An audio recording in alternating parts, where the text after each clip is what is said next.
Baby, we got Subway at home.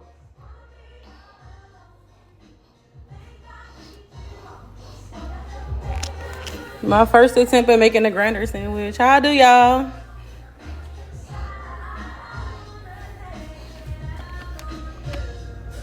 I don't want no butter or garlic on top of the bread because that's just too greasy.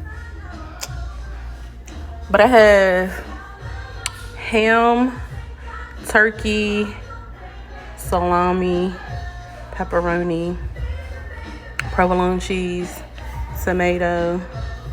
We have red onion, lettuce. I make this dressing mix, banana peppers, jalapeno peppers, and y'all.